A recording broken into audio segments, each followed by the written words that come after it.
YouTube, what if I told you could go balls deep in soon-to-be obliterated demons on a Martian dig site to hell? What if I told you could talk to characters in the game and they would talk back to you? What if I told you how to switch weapons using your voice or reaching around behind your back to grab them? And what if I told you how to set all that up in a few minutes? Well, if that sounds good, then grit up, stay tuned, crush that like button, enjoy, and I hope it helps. What is currently happening YouTube? Facepalm here, your friend in Oz and NZ, bringing you reviews, tutorials and game clips, minus the You can follow me on Twitter at Facepalm with a 1, not an L. As for here on YouTube, if you like what you find, then like, comment and subscribe. Don't forget to bring your game face. Let's get it done. So the Doom 3 Fully Possessed VR mod was recently released and it brought with it some awesome updates, including voice commands and teleportation movement, among other things. And if you'd like to check out the full list of improvements in this mod, you can check the description for a link to the full Readme file. As I mentioned in the last video, I'm splitting these Doom 3 VR tutorials into 2 videos. One will be the install and one will cover the features and menus, which is this video.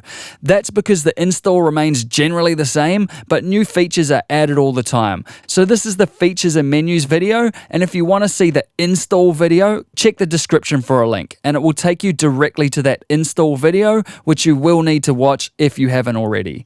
With that said, once Doom 3 is installed and you're in the Doom 3 VR menus, let's have a look at just what these extra VR options do exactly. So if we go to settings and down to VR options, you'll be able to see a whole lot of VR specific options. Character options let you change what you see on your character. You can choose to see only weapons or weapons in hands or a full body. Flashlight mount dictates where you want your flashlight to be mounted to in-game. For example, you can mount it to your hand or even on your head so that the light shines wherever you look. You can change your weapon hand if you are left-handed, and you can enable holster slots which let you stash different items like weapons or your PDA on your hip, and then you can just reach down and grab them in-game. And you can also change the in-game view height if you need to, or are having height-related issues. Heading back out, comfort and safety protocols help with things like motion sickness. So you can use your gun sight to control teleportation. Just be aware here that if you set the teleport mode to gun sight, you won't be able to change the type of sight that you use in the UI options once we get to that. By default, you have a laser sight, but enabling gun sight teleport disables that laser sight. You can also set this to your head or hands, or if you don't really get motion sick in VR, you can just disable this, which is what I do. You can set the teleport mode to blink, which is what you would see in most VR games with teleport. It's like an instant teleport.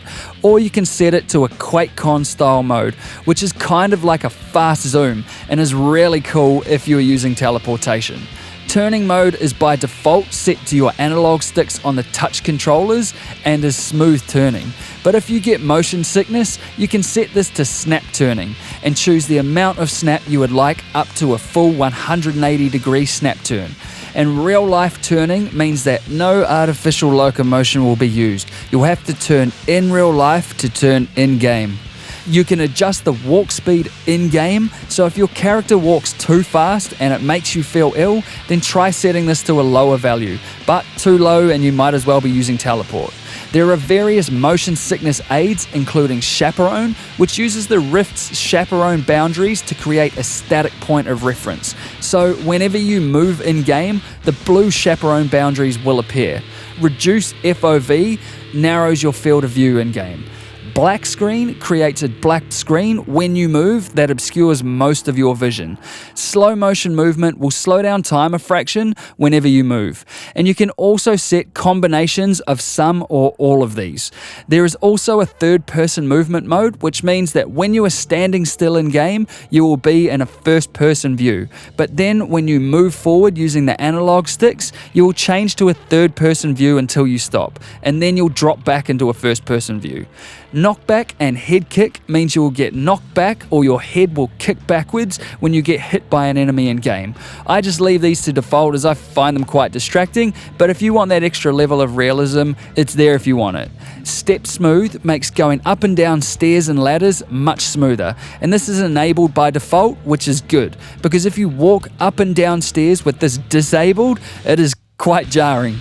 Jump bounce is disabled by default, which is also good, as enabling this means that when you come down from a jump, you'll do a little landing correction. The same as you would if you jumped in real life and you bend your knees when you land and then spring back up to a standing position, like a jump bounce. Doom 3 has screen shaking effects in some areas of the game, and you can adjust the strength of these effects by increasing or decreasing the shake amplitude slider. I found that the default disabled setting is best here though as well. Heading back out, we can set some control options, and in the controller type, you can choose to use the touch motion controllers or just a standard gamepad. You can set the move mode to standard stick move, where the analog sticks on the touch controller functions like you would expect them to.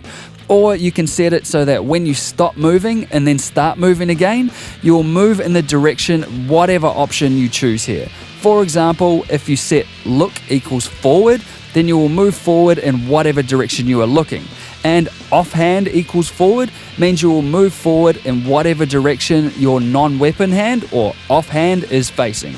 Crouch mode set to full motion crouching means that your character will crouch just how you do in real life, whereas motion triggered means that once you get to a certain point in your crouch, your character will snap to a crouching position, and you can set how low you have to crouch in real life before your character snaps to a crouching position using this crouch trigger distance. You can change the weapon pitch and flashlight pitch to whatever you want. A higher value tilts your PDA, weapon or flashlight down, and a lower value tilts it up.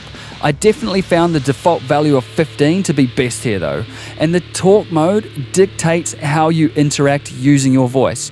For example, you can choose to have a cursor displayed or not displayed when interacting with NPCs using your voice in game, or you can choose to only be able to interact with NPCs using buttons on your controller, your voice only, or both. Voice commands let you set what your voice commands can affect in game, so if you don't want to accidentally change weapons with your voice, then you could just set this to menus only. Going back out and then into the UI options, you can change the HUD options. The HUD is the menu bar at the bottom of your screen in-game, and you can lock it to your body or lock it to your view so that wherever you look, you will see the HUD. You can choose to pitch activate the HUD, which means the HUD will remain invisible until you tilt your head, aka look down, beyond the angle defined by this reveal angle. Also, if the HUD is in pitch activate mode, it will be switched on regardless of tilt if your health drops below the value defined here. Obviously 0 is disabled. And full on means the HUD will always be displayed. The low health reveal is quite cool because it makes the HUD pop up to warn you once your health is running too low. And you can set how low your health can get before that HUD pops up. Me, I like to set this to around 20. And adjust HUD position allows you to change exactly where you want your HUD to appear in-game. I find the default setting here works really well though. Then going back out, you can change PDA options, like where you want the PDA to appear once you activate it. For example, your hands, or do you want it to just float in space in front of you? And like the HUD, you can choose exactly where you want it to appear using these settings. Going back out of here, you can choose to enable or disable the heading beam and what kind of beam that you want. This beam is good because it always lets you know which way you are facing in the real world and can help with cable tangling and that sort of thing. But it is a big bright blue beam in-game and it can be quite distracting. You can choose what type of weapon sight you have in-game, like a laser sight, which is default, or a red dot, circle dot, or crosshair. If you're using one of the reticles instead of the laser sight, enabling sight to surface will align the reticle to the surface it hits. See here, with it enabled, the red dot flattens out once it hits the ground. And enabling haptic feedback means that when you do things like grab weapons from your holster or fire your gun, your controller will vibrate. GUI mode changes how you interact with in-game GUIs like message boards. Here you can set to interact with in-game menus by reaching out and touching them, which is easily the coolest way, or you can change this to look or aim mode interaction, which means the mouse cursor will appear and be controlled by your aim or where you look, depending on what you set. Then backing out of here, if you go to rendering options, you can set the pixel density, which essentially increases the clarity of the game. Just be aware here that this is super sampling, and so if you are using the Oculus debug tool or Oculus tray tool to super sample, then disable the super sampling you have set there and just use this in-game setting, or the other way around. Also keep in mind here that a value of 2 actually quadruples the amount of strain on your GPU, so use with caution. I usually find that 1.2 is about as high as you'll need to set this, and it still looks really good. You've got the usual anti-aliasing options here that you would get with most games. And new to this update, you can choose to enable or disable ASW, aka asynchronous space warp. Default means this won't mess with the Oculus default. Disabling this, which is recommended, uses asynchronous time warp instead of asynchronous space warp and helps to prevent a lot of in-game glitching that I've seen. Enabling this means that if your system can't handle it and your frame rate drops below 90 FPS, the ASW will kick in and your frame rate will drop to 45 FPS. I actually found this the worst setting for this mod, as I get quite obvious glitches when ASW kicks in and out.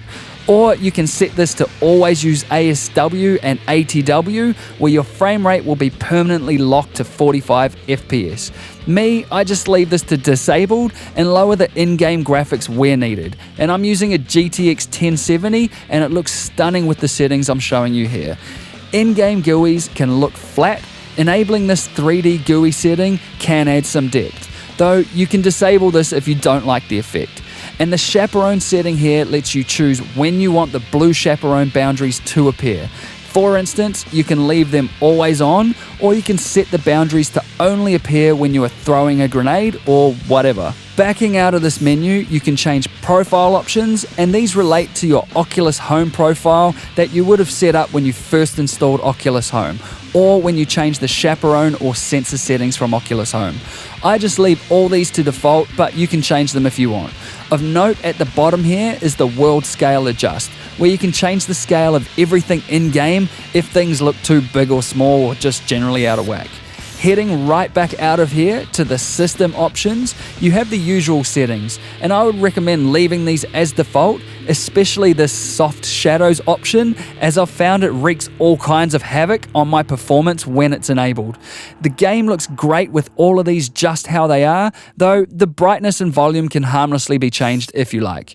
Back out to the game options, I find that leaving these to default is also the way to go, but you can manually set the field of view in game in increments of 5, and you can switch off auto saving, disable or enable automatic weapon switching and reloading if you run out of bullets. You can enable aim assist or disable always run in multiplayer, and you can disable flashlight shadows if you want. Backing out to the controls menu, you can change these up as you usually would in any game with these settings. And going all the way back out and heading up to campaign, you can continue a game from where you last left off. You can start a new game, load an existing game, or you can play this Flicksync mode, which is based on the Ready Player One book by Ernest Cline. Essentially, if you use this option, you can choose which character you want to be, and you'll have to recite that character's words from the game, line by line, in order for the story to progress. So say we choose Dr. Betruger. The cue cards here let you choose how many cues you will get, and you can also choose when you want these Flicksync cues to happen, in which chapter you want them, and you can set in which chapters spoilers would be appropriate. Then when you hit play, you'll be dropped into the scene, and as I chose Dr. Betruger, you'll see I'm now in his body. And once it's time for his line, I need to say that line for the story to progress. And here the line is, "Excellent. See that Dr. Swan is sent directly to me." And even with my accent, once that's been spoken, the game will move on. Now, I don't need to outline how powerful this could be when it comes to VR. Voice recognition that puts you in the story immediately immerses you in the environment, and the sense of presence is huge, when the right line is spoken, that is. Now at this stage, you can use voice commands to control various actions in game. You can, for instance, say settings, and the settings menu will pop up thanks to the built-in voice commands. From here, you can reach out and touch the menus or use the controls on the touch controllers to navigate. Also, to bring up the settings menu, you can press the 3-line button on the left touch controller, and as far as the other basic controls go, on the left touch controller, X is skip movie, Y is recenter your view, the front trigger is run, and the middle trigger is crouch. On the right touch controller, A is accept, B is back, trigger is fire, the middle trigger is reload, and pushing down the analog stick is jump. You'll also notice your stats down the bottom of the screen in your HUD, and this will include info on your remaining ammo and health. And if you walk up to one of the NPCs and say something when they're in focus, it will prompt them to say their predetermined lines. So essentially you could say, cream chocolate donkey smell, and the NPC will say their next line either way. What's cool about voice interaction though is the NPC's dialogue actually lines up with the natural questions that you may want to ask a lot of the time. If I go up and talk to this guy, Gotta get out of here. my natural question would be, where to? I'm getting off this rock, and you should too. Yeah, I think I might just stay here, man. If you're staying here, watch your back. Pretty cool, right? You can bring up the PDA in-game by reaching down to your left hip, and when you feel the right touch controller vibrate, press the bottom trigger on the left touch controller and the PDA will pop up. Then, if you want to feel really badass, reach back over your shoulder and press the bottom trigger on the right touch controller and you will switch to the next weapon when you bring it forward. And if you want to switch to the previous weapon, then reach behind your lower back and press the bottom trigger on the right touch controller. Now that feels tough as all hell. You can also change weapons when you get them just by saying the name of the weapon you would like to equip. And all the phrases recognized by the voice commands are defined in the fully possessed dict voice.dict file, and this file may be edited to change the phrases associated with each action. So knock yourself out there. You can find that file in the fully possessed dict folder in the Steam install directory for this game, or just check the description below for a link to that location. And finally, there are a couple of console commands to keep in mind. So hit the tilde key on your keyboard to open up the console in-game. Now keep in mind these console commands are case sensitive, so you need to type them exactly as you see here, and you can check the description below for a download link to all these console commands. These are handy if the game glitches out mid-level and you want to skip back or skip ahead with all your weapons and pickups intact. Restart map with a capital M will restart the current map that you are on. End level with a capital L will win this level and you will keep everything you've collected so far. No clip, all lowercase, will let you walk through objects in case you teleport into a space that you can't get out of. And R_list voice commands with a capital V and a capital C will list all the phrases defined in the game for speech recognition. With all of that done, you may notice a bug or two here and there, and if you do, then support the development of this mod and report bugs by opening an issue with the devs, as they can't fix anything if they don't know it's broken. Again, check the description below for a link on how to report bugs. And now you should be ready to bust heads and disintegrate hellish matter beyond the particle with the BFG. So if you like this video, then crush that like button, ask any questions in the comments below, subscribe if you want to see more content, and I'll see you in the next one. Peace!